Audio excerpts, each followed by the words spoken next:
Very glad to have you on Soul TV News. Let's begin the news with the headlines. Ebonyi state government expresses readiness to partner Norwegian government in advancing development. President Tinubu signs Southwest South-South Commission's bill into law. Atlantic Magazines publishes U.S. attack plan mistakenly shared in chat group.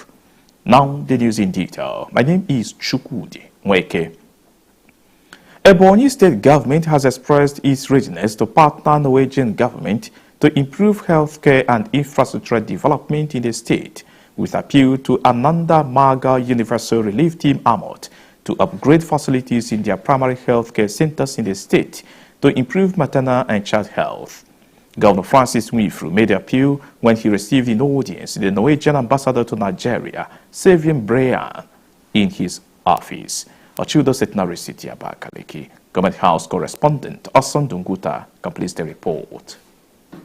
Governor Nwifuru, who sought the partnership of the Norwegian government in the provision of basic and life-sustaining facilities across healthcare services, energy, infrastructure, water, and sanitation sectors, said it is in line with his administration's drive for human capital development and to improve the health status of the citizens, especially women and children. He acknowledged the useful contributions of Norwegian government in the country, especially establishment of schools through NOCA for Nigerians, and further appealed them to provide solar lights, equip hospitals and primary health care centers, especially in rural areas, assuring that the state government would always give them the needed cooperation to achieve their purpose in the country. I am particularly excited because of very enormous contributions that the Norwegian government had made for the development of this state in so many sectors, health and education. When we were small, we started hearing about NOCAP. You build a school and they equip it with very sophisticated equipment to make it function, and we're very grateful. You establish agricultural factory or industry in Ikwo. That has helped a lot. In fact, it's one of the first industry that came to the eastern Nigeria, and it works a lot, and a lot of people benefited from that. And we are willing to cooperate with you, and we are very much available, as we are very grateful for the kind of the projects and programs that you have been able to put in place in this place. And we want to assure you of any support that you need. The Norwegian ambassador to Nigeria, Mr. Savian Breyan, commended Governor Nwifuru for prioritizing healthcare, education, and expressed satisfaction with the level of accomplishment of the governor within his short stay in office, assuring that he would be inspecting the Norwegian College of Agricultural Projects established in the state over 62 years ago. And I'm so happy to be here because there has been some special bonds between my country and Ebonyi state. All the time since 1962, so that is more than 60 years ago, and it started by a Norwegian project to assist in Ebonyi in improving its agriculture. So that's when it started, and it lasted for a few years, and today I know that this facility is now a college in Ebonyi, and I think we are going to visit that college now this afternoon, so I look forward to see that. In addition, I have visited 2 health facilities out in the countryside in Ebonyi, giving help to, especially to women bearing children, and to help those children survive.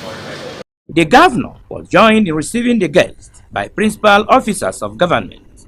Osondo Nguta, Salt TV News.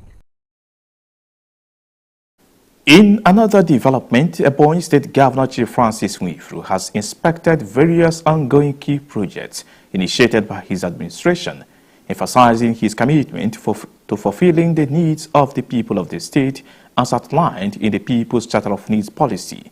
Government House correspondent Oson Dunguta is still standing by. Among the project sites visited where the Waterworks low-lift water scheme behind CAS campus of Ebonyi State University, Vanco Junction flyover and tunnel, and Olympic Stadium project site initiated by past administration. Governor Nwifuru emphasized that the Vanco Junction flyover and tunnel is a signature project of his administration aimed at improving transportation infrastructure in the state, promising that upon completion, it would not only facilitate smoother traffic flow, but also attract tourists to the state. He noted that the project is currently on track as it reflects his administration's commitment to delivering essential infrastructure that meets the needs of residents and visitors alike. I am particularly excited because my dream is almost coming to fulfillment and is giving me a lot of joy, and very happy with the professionals that are handling this job with the contractor. We have a lot of projects cut across almost all the communities in this great state. As far as I'm concerned, I've done noble in terms of a project execution. So the projects that are bid for commissioning in this May are then 99.9% completed. The governor emphasized that the reactivation of low-lift water scheme behind CAS campus and that of Eziolo Water Reservoir is part of his administration's commitment to ensuring sustainable water supply across all parts of the state, as outlined in his People's Charter of Needs policy, saying that access to clean water is fundamental to health and development. That will soon be a thing of the past. You can attest to that work is almost at the completion stage. Water is life and everybody needs it. And I'm very excited that people are seeing our efforts. We started pumping water for the first time for over 1 year now. We started pumping water from Eziolo. If you look at our budget very critically, you find out that in water sector we have a lot of things there. And I assure great Ebonyans that by the end of this year, challenge of water will seriously be a thing of the past. The Norwegian ambassador to Nigeria, Ambassador Sivian Bera, who was on diplomatic visit to the state, commended the developmental strides of Governor Nwifuru, particularly in the areas of infrastructure, healthcare services, and education. Noted that his effort not only saved the immediate needs of Ebonyi people, but also lay a strong foundation for future growth. And thanks again for inviting me, and I've been looking forward to it. It's my first time, and I've never been so far south in Nigeria before.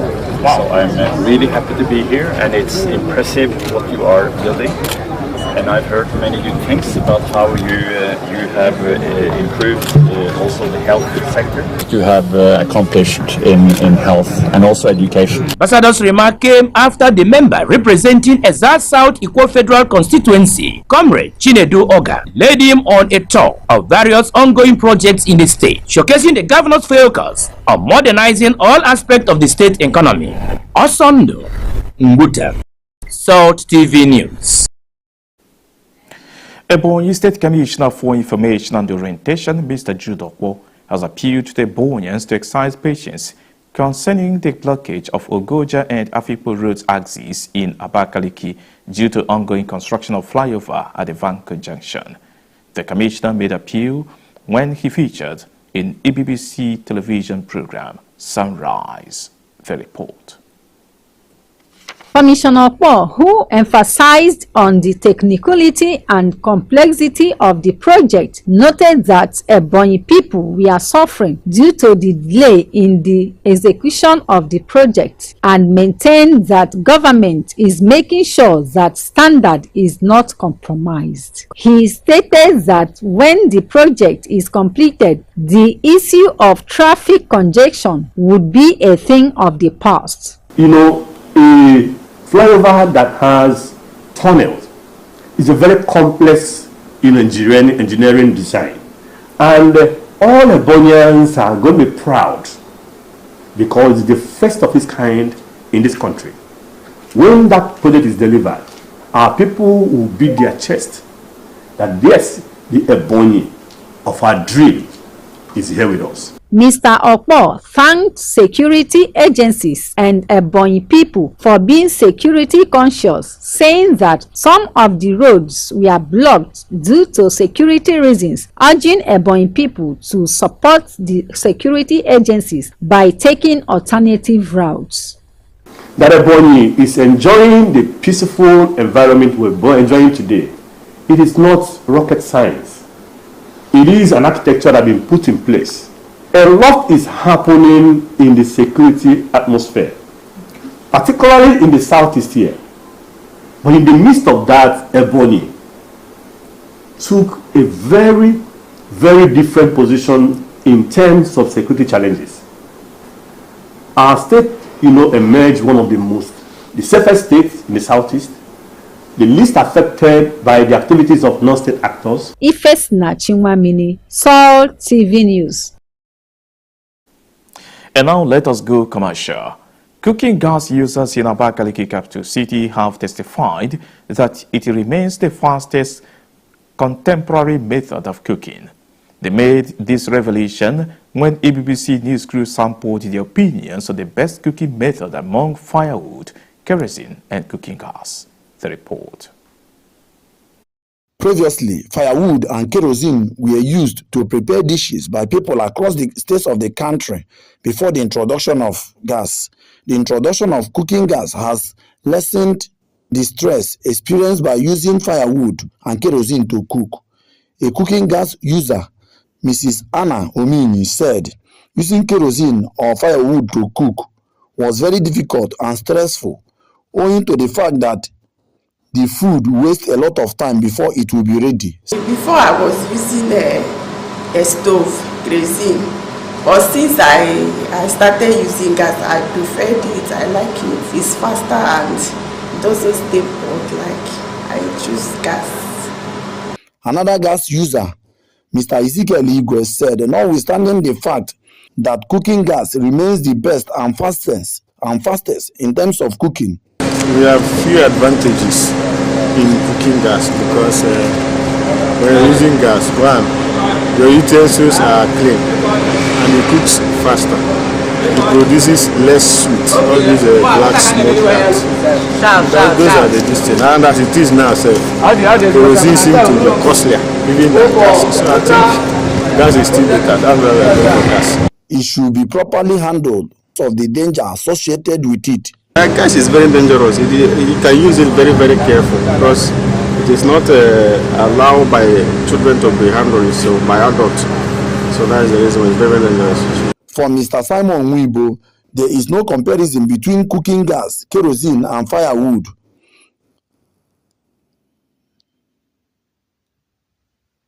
As cooking gas is the fastest means of getting food ready, Mr. Wibo expressed joy that price of cooking gas is gradually reducing at the gas stations.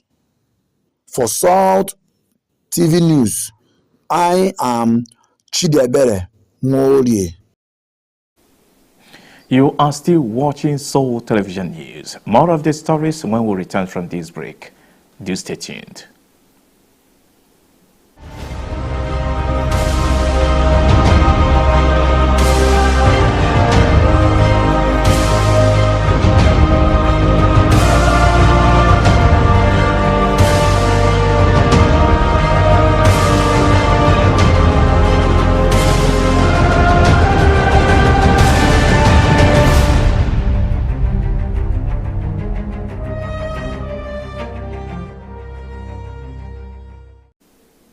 Welcome back. Now the rest of the items in the bulletin tonight. The Senate on Wednesday passed a bill mandating the compulsory registration of citizens, aiming to overhaul Nigeria's identity management system through repeal and reenactment of the National Identity Management Commission NIMC Act. The passage followed submission and consideration of a report by the Committee on National Identification Card and Population, chaired by Senator Victor Ume, representing Anambra Central. The report. Ume explained that the legislation seeks to establish a harmonized, cost-effective identity system that aligns with global best practices, enhances data accuracy, promotes inclusion, and closes existing gaps in Nigerians' identity database. Once signed into law, the bill also provides for the creation of a centralized database and a commission responsible for registering citizens and issuing identity cards. It now awaits consideration by the House of Representatives before being forwarded to the President for assent. Still on the national scene, President Bola Tinubu has assented to the Southwest South-South Development Commission's bill and the Nigerian Anti-Doping Bill 2025. Special advisor to the President on Senate Matters, Bashir Lado, made this known in a statement, noting that the legislations reflect Tinubu's commitment to inclusive governance, equitable progress, and Nigeria's emergence as a global powerhouse. The report.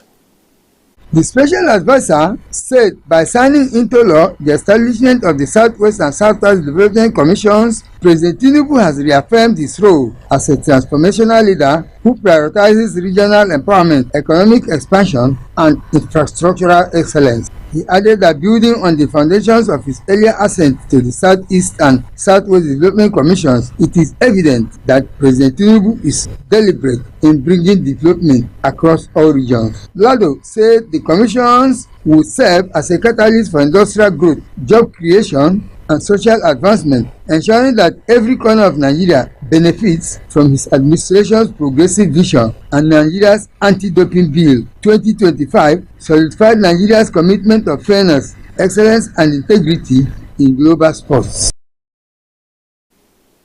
Now, across the borders of Nigeria, the Atlantic magazine on Wednesday published what it said was the entire text of a chat group mistakenly shared with a journalist by the top U.S. national security official, laying out plans of an imminent attack on Yemen. The stunning details, including the times of strikes and types of planes being used, were all laid out in screenshots of the chat, which the officials had conducted on a commercial signal messaging app rather than a secured government platform. The report. The magazine, which initially only published the broad outlines of the chart, said it was now publishing the details after Trump administration confirmed it was genuine and repeatedly denied that any classified information had been included. The scandal has rocked President Donald Trump's administration, which for now is reacting defiantly, attacking the Atlantic and denying any wrongdoing. National Security Council spokesman Ben House has said the chain cited by the Atlantic appeared to be authentic. However, Vice President J.D. Vance, who was on the signal chat, said the Atlantic had oversold the story, while White House Press Secretary Caroline Leavitt said the entire story was another hoax. National Security Advisor Mike Waltz likewise insisted on X that the signal chain revealed no locations and no war plans. And still on the foreign news, Russia has said some Western sanctions must be lifted before it begins a maritime ceasefire with Ukraine. Within hours of the U.S. announcing the two sides had agreed to halt strikes in the Black Sea in separate deals, the Kremlin said it would only take place once sanctions on a number of Russian banks were lifted. The report.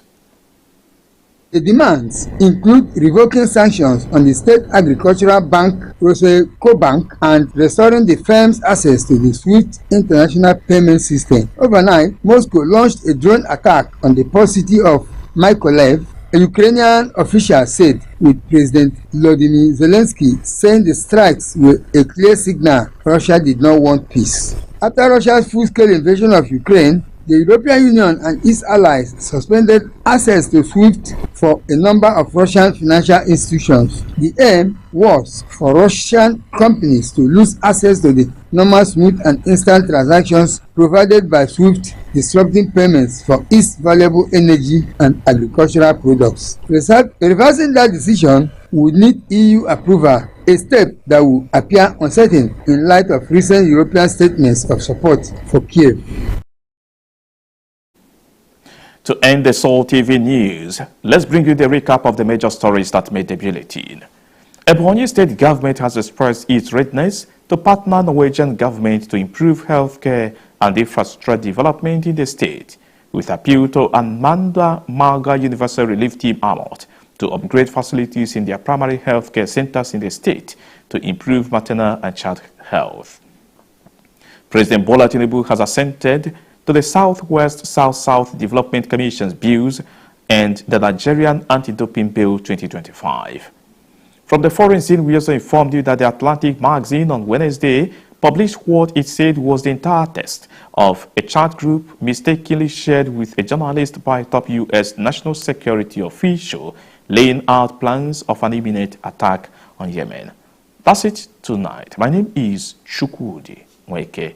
Keep watching Sol TV.